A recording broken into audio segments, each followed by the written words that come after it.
नमस्कार, आदाब, सत श्री अकाल। हर तरफ अडानी के गिरते शेयर, हर तरफ अडानी का चर्चा, देश से लेकर के विदेश तक अडानी का जो है सो खबर पूरा सरगर्मी बनाए हुआ है। और यहाँ पे देखना पड़ेगा कि किस तरीके से सरकार भी, सरकार के लोग, सरकार के प्रवक्ता कहीं भी जो है बचाव करते नज़र नहीं आ रहे हैं। हालांकि वित्त मंत्री ने जो जवाब दिया है, जिस तरीके का भरोसा जताया है, वो मुझे नहीं लगता है कि उस भरोसे में आदमी जो है सो इतना यकीन रखेगा जब तक पूरी तरीके से आप तथ्य नहीं दे देते हैं। क्योंकि इससे पूर्व भी हमेशा भरोसा ही दिया जाता रहा है और उसका हम लोगों ने परिणाम देखा कि उस भरोसा का परिणाम क्या निकला है। सही मायने में क्या देश की सरकार 2014 से लेकर के अब तक देश की जनता के लिए सच्चे दिल से काम कर रही है या किया है, वो आप लोगों को पता होगा। सबका साथ सबका विकास 2014 से लेकर के 2019 तक ये नारा दिया गया था। फिर 2019 का लोकसभा आया, उस चुनाव में उसमें एक बात जुड़ गई, विश्वास। यानी कि सबका साथ सबका विकास और सबका विश्वास। कहाँ तक ये सार्थक रहा, ये आप लोगों के ऊपर मैं छोड़ता हूँ ताकि आप लोग समझ सकें। चुनावी जुमले, वादे और कस्में ही देश की जनता के हिस्से में आती रही है और देश की जनता की जमा पूंजी, देश की संपत्ति को घाटे में बताकर निजी अपने मित्रों के हाथों धड़ल्ले ये सरकार देती रही है। ये किसी से छुपी हुई नहीं है, सबको पता है। क्या कभी किसी ने सवाल किया कि घाटे में जा रही थी जो कंपनी, उसे सरकार ने घाटे से उबारने के लिए खुद क्यों नहीं कुछ मेहनत की? कंपनी को आज़ादी के बाद बनाया गया, उससे रोज़गार सबको मिले, इतने सालों से देश का पालनहार बना रहा, वो सारी कंपनियों को सरकार ने घाटे में बताकर एक एक करके अपने मित्र को देते चले गए, नीलाम करते चले गए। कभी कोई उद्योगपतियों घाटे की चीज़ों को कैसे कोई ख़रीदेगा? जो उद्योगपति है वो हमेशा मुनाफे की बात करते हैं, सोचते हैं। और तो और जो कंपनी मुनाफा भी सरकार को देने वाली थी, उसे भी फिर निजी हाथों में क्यों दिया गया? सवाल तो ये भी उठता है। खैर, सरकार खुद को राष्ट्रवादी बताती है, देश हित में काम करने वाले अगर बोलते भी हैं, जनता के सेवक खुद को मानते भी हैं, तो जनता क्यों त्रस्त है? क्यों आर्थिक मंदी है, बेरोज़गारी है, भूखमरी है? और जो 45 साल का रिकॉर्ड बेरोज़गारी ने तोड़ दिया है, 80% लोग, 80 करोड़ जो लोग हैं, उसको क्यों फिर 5 केजी राशन जो सो दिया जा रहा है? अगर हर तरफ जो है सरकार काम कर रही है, तो फिर ये क्यों देखने को मिल रहा है? सरकार बनते ही अंबानी, अदानी और बाबा रामदेव के सिवा क्या सत्ता पक्ष के लोगों को कुछ नज़र नहीं आता है? अब तो बाबा रामदेव योग गुरु से उद्योगपति बन गए। पेट्रोल 35 रुपये दिलवाने वाले थे देशवासियों को, लेकिन सरकार आते ही जब उनसे ये सवाल किया जाता तो दलील कुछ भी दे करके बच निकलते हैं। सबको पता है 2014 से लेकर अब तक नोटबंदी, जीएसटी का क्या परिणाम निकला। धर्म और झूठी राष्ट्रवाद के नाम पर क्या खेल देश में चल रहा है, वो चलता रहेगा। बैंकों के पैसे लेकर सब विदेश फरार होते गए, एक के बाद एक। उद्योगपतियों के कर्ज को माफ़ किया जाता रहा, जो देखने को मिल रहा है। खुद की ब्रांडिंग और विपक्ष के नेता को बदनाम करने के लिए कांग्रेस और कांग्रेस के जो नेता राहुल गांधी है, उनके पीछे हज़ारों करोड़ सरकार ने खर्च कर दिए। कहीं विधायक को ख़रीदा जाता है, कहीं सरकार गिराया जाता है, कहीं मुग़लों की बनाई हुई प्राचीन ऐतिहासिक जो चीज़ें हैं उसका नामकरण किया जाता है। हर जगह हिंदू मुसलमान की राजनीति होती है और इसी में सरकार अपने आप का बचाव करना जानती है और हर एक इलेक्शन, हर एक चुनाव इसी मुद्दे पर वो जीतना चाहती है। एनआरसी का मुद्दा लाकर देश में नफ़रत घोला गया। मस्जिद के लाउड स्पीकर और बुर्का को लेकर विवाद खड़ा किया गया। कुछ अगर इसके अलावे अगर देखें तो शहर जली, लोग मारे गए, दंगा हुआ, हुड़दंगियों पर नकील जहां सरकार को कसना था, वहां सरकार जैसे नरम पड़ते दिखी, अपने मुंह को मोड़ ली। सरकार विफल रही, खुलेआम लिंचिंग होता रहा। कोरोना में भी हिंदू मुसलमान का राग अलापने वाली ये गोदी मीडिया को कभी शर्म नहीं आया। आए दिन अपने इसमें हिंदू मुस्लिम का विवाद वो खड़ा किए रहे। सरकार का काम क्या देश के लोगों के बीच नफ़रत घोलना है, उद्घाटन करना है, चुनावी रैलियां निकालना है, विपक्ष के पीछे सीबीआई, ईडी, आईटी सेल को लगाना है? बस इतना ही काम रह गया क्या सरकार का? अपने ही देश में बवेला खड़ा कर आप अखंड भारत का झूठा सपना किसको दिखा रहे हैं? अदानी के भ्रष्टाचार पर आज क्यों नहीं प्रधानमंत्री एक शब्द भी बोल रहे हैं? देश के रक्षा मंत्री, गृह मंत्री, राष्ट्रीय सुरक्षा सलाहकार क्या कर रहे हैं? उनको क्या कुछ नहीं पता है? अब तक क्या पता नहीं चला है? विपक्ष ने तो यहाँ तक कि बोल दिया है कि भाजपा इन सारे चीज़ों में संरक्षण देने वाली रही है। शायद यही वजह है कि अदानी की कंपनियां आए दिन बढ़ती चली गई, अदानी बढ़ते चले गए, अमीरों की सूची में आ गए, और आज जब ये हालत हुई है तो सरकार वहाँ पे मौन व्रत रख रही है। एक अदानी को 2.5 लाख करोड़ का कर्ज कैसे कोई दे सकता है? कोयला भी दे दिया, स्टील भी दे दिया, आयरन ओर भी दे दिया, पोर्ट भी दे दिया, एयरपोर्ट भी दे दिया, सड़क, बिजली, सब अदानी के नाम करने का ये रिश्ता क्या कहलाता है? क्या पता अगर कल को अदानी भी देश छोड़कर चला जाए तो सरकार क्या कर लेगी? जैसे नीरव मोदी, विजय माल्या, मेहुल चोकसी और तो और यहाँ ललित मोदी जो फरार हुए, अब तक सरकार के पास कोई जवाब है? वो लोग बाहर अपना ऐश की ज़िंदगी काट रहे हैं। बस चुनाव में ही गोदी मीडिया सबको बताती है कि पकड़ करके उन लोगों को देश लाया जा रहा है। चुनाव ख़त्म, फिर सारे के सारे मसला मसाइल जितने भी ये बातें हैं एक तरीके से डब्बे में बंद करके रख दिया जाता है। सारे ये जितने भगोड़े हैं उनके खाते को बट्टे खाते में डाल दिया जाता है, उनके कर्ज को माफ़ कर दिया जाता है। लेकिन पैसा रिकवर कैसे करना है जिसकी बात सरकार करती रही जब सत्ता में नहीं थी, और जब आई सत्ता में तो वो पैसा जो काला धन लाने का वादा था वो ख़त्म हो गया। आम जनता को नोटिस भेजी जाती है अगर वो कर्ज़ लेते हैं, लेकिन आज तक अदानी को नोटिस भेजा गया? सरकार क्यों नहीं अदानी के कर्ज़ वाले पैसे को आज भी वापस ले पाई? और तो और क्यों अदानी के पोर्ट पे जो पकड़े गए करोड़ों के हीरोइन, ड्रग्स, उनके पोर्ट से जो सब पकड़े गए, कहाँ से आया, किधर गया, इसके ऊपर कार्रवाई होनी चाहिए। कभी कोई कार्रवाई नहीं, कभी कोई ईडी, आईटी या सीबीआई, कभी कोई जांच नहीं। क्या अदानी को सब कुछ में छूट देना सरकार इस देश को मजबूत करने के रास्ते पर चल रही है?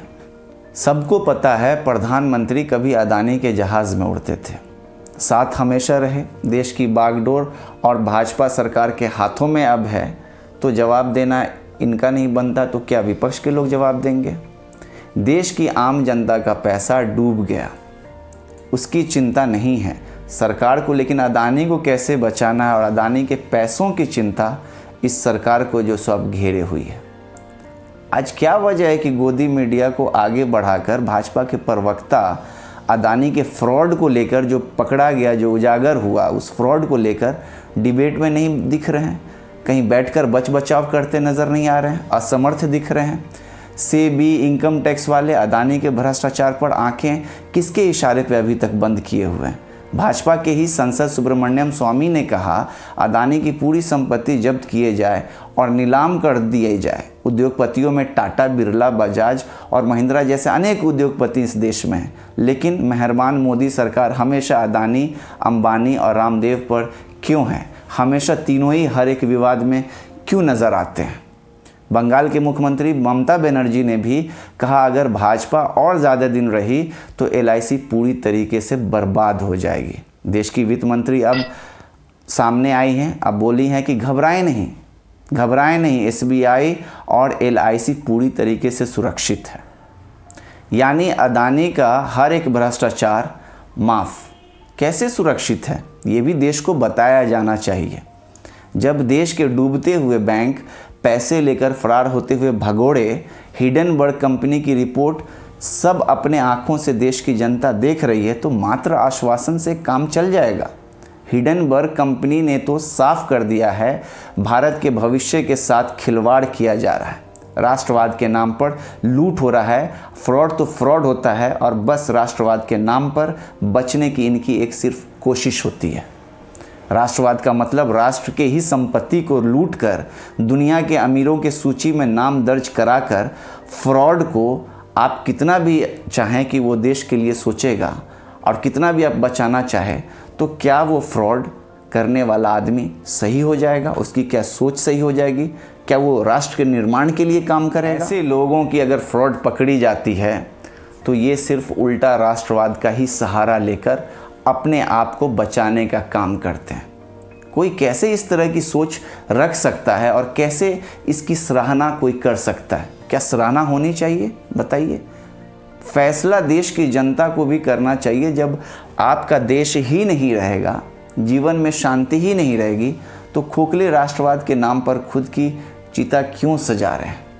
प्रधानमंत्री को भी समझना चाहिए, आपका काम सिर्फ मंदिर, राजमार्ग, रेलवे, स्टेडियम, अस्पताल का उद्घाटन करना तक नहीं है। पार्टी के लिए रोड शो, प्रचार, रविवार को मन की बात करना, यहीं तक आपका काम नहीं होता है। आपका कर्तव्य बहुत बड़ा है और देश के प्रति आपका कर्तव्य और जिम्मेदारी बहुत बड़ा है। भाजपा सरकार या अदानी सिर्फ हिडनबर्ग और फोर्ब्स को विदेशी कंपनी बताकर मामला से पल्ला झाड़ लेना चाहते हैं। क्या अदानी की कंपनी में विदेशों के, यूएई के शेख के, अमेरिका और चीन के लोगों का पैसा नहीं लगा है? तब वो विदेशी की बात नहीं आती है, सबका पैसा लगा हुआ है। तो सिर्फ रिपोर्ट को महज ये बता देना कि वो बाहर का विदेशी रिपोर्ट है, इस पर ध्यान नहीं देना चाहिए। कहाँ तक ये सार्थक है? रिपोर्ट अगर भ्रष्टाचार का उजागर करती है, और किया है ये रिसर्च जो कंपनी है हिडनबर्ग, विदेशी बताने लगे हैं और विदेशी अगर इस चीज़ के ऊपर नज़र रख रहे हैं तो आप इसका गहन छानबीन कीजिए और कराइए। राष्ट्रवाद के आड़ में छुपने लगेंगे ऐसे उद्योगपति और ऐसे लोग, और इनका बचाव अगर किया जाएगा तो ये सिर्फ और सिर्फ दोहरा मापदंड कहलाएगा। सरकार को सोचना चाहिए, देश को हर एक तरीके से उलझाने की अगर हमेशा कोशिश रही है, इससे क्या फ़ायदा मिल रहा है? क्या देश सशक्त होगा? क्या ये नफ़रत की राजनीति से देश को आप विश्वगुरु बनाएंगे? सिर्फ ये सपना। अगर ऐसा ही चलता रहा तो देश में उबाल देखने को मिल रही है, और आगे ऐसा होगा कि सरकार के ख़िलाफ़ जिस तरीके से किसान ने आंदोलन किया था, एनआरसी की तरह जैसे लोगों ने सड़कों पर उतरकर अपना विरोध जताया था, सरकार का घेराव करना शुरू कर देगी। ये होगा क्योंकि जो उबाल अभी आ रहा है, एक के बाद एक घटना हो रही है, सरकार मौन रखे हुई है, जनता त्रस्त है। विपक्ष की मांगों के तहत आज तक सरकार ने कोई भी कार्रवाई नहीं करवाया है। विपक्ष हमेशा मांग करती रही है, आप जांच करवाइए ताकि विपक्ष को भी भरोसा हो, जनता को भी भरोसा हो। कभी तो कोई जांच नहीं हुई आज तक। पुलवामा का ही हमला अगर देख लें, पुलवामा के हमला का आज तक कोई जांच हुआ? इसलिए कम से कम नैतिकता के आधार पर ही सही, जहाँ पे भी जांच की बात हो, जो भी कुछ ऐसा उजागर होता है, अगर वो मामला किसी का भी हो, विपक्ष का हो या पक्ष का हो, तो नैतिकता के आधार पर उसकी जांच होनी चाहिए। अदानी के मामले को सही तरह से जांच की जाए, कमेटी बनाई जाए ताकि जनता को भरोसा सरकार के ऊपर रहे और सरकार जो है बता सके कि वो सच्चे दिल से और नीयत से जो सो राष्ट्र के लिए काम करना जानती है। और जामिया नगर के इलाके में दिसंबर 2019 में हुई हिंसा में जो नामजद छात्र हैं, जो कार्यकर्ता शर्जील इमाम, सफूरा जारगर और आसिफ इकबाल तन्हा सहित 11 लोगों को जो है सो बरी कर दिया गया। और बिना तथ्यों के आधार पर आप किसी को बंद कर देते हैं, जेल में भेज देते हैं, उसको 2 साल तक, 1.5 साल तक चलता ही रहता है। गोदी मीडिया जो उसको एक तरीके से जब तक आरोपी को उसके ऊपर वो इल्ज़ाम साबित नहीं हो जाता है, उसको पहले ही जो सो दोषी करार दे देते हैं। ये कहाँ तक सही है? इस तरह से काम करना मुझे नहीं लगता है कि देश के हित में सही होगा। जब तक तथ्य नहीं है, कोई सबूत नहीं है, अब बिना सबूत के किसी को भी जो काल कोठरी में बंद कर देना, ये क्या दिखाती है? क्या सरकार डरी हुई है या सरकार सच्चाई को दबाना चाहती है? दिल्ली की अदालत ने कहा कि चूंकि पुलिस सही अपराधियों को पकड़ पाने में नाकामयाब रही है। सोचिए कितने शर्म की बात है कि अदालत बोल रहे हैं कि अपराधियों को पकड़ पाने में दिल्ली पुलिस नाकामयाब रही है, इसलिए उसने इनको आरोपी बनाया, बलि का बकरा बनाया। दिल्ली पुलिस को अब तो कम से कम शर्म आनी चाहिए। किसके कहने पे, किसके निर्देशों पर इन्होंने इस तरीके का काम किया? क्या इनके ऊपर कार्रवाई नहीं होनी चाहिए? अभियुक्त बनाकर जेल के काल कोठरी में बंद कर देना बिना किसी तथ्यों को, मैं फिर बोल रहा हूँ, क्या ऐसा पुलिस की कार्रवाई या पुलिसिया कार्रवाई को सराहा जाना चाहिए या उसके ऊपर कार्रवाई होनी चाहिए? जवाब अपने कमेंट में ज़रूर दीजिएगा। मैं जो बात रख रहा हूँ, जो फैक्ट्स हैं, वो फैक्ट्स आप लोग भी जानते हैं। इसको मैं सिर्फ बता रहा हूँ ताकि आपके जहन में वो बात आए। अपने तरफ से कोई बात आज तक मैंने किसी भी वीडियो में नहीं बताई। सुझाव ज़रूर दें। जाते हुए निवेदन करूंगा कि हमारे चैनल को सब्सक्राइब कर लें ताकि नोटिफिकेशन मिलती रहे और आने वाले दिनों में जो भी और भी बातें रहेगी मैं आप तक पहुंचाता रहूं और उससे जुड़े रहें। और अपनी बातों को हम तक ज़रूर भेजें। मेरा ईमेल आईडी है warnewsindia@gmail.com। आज के लिए इतना ही। जय हिंद, जय भारत।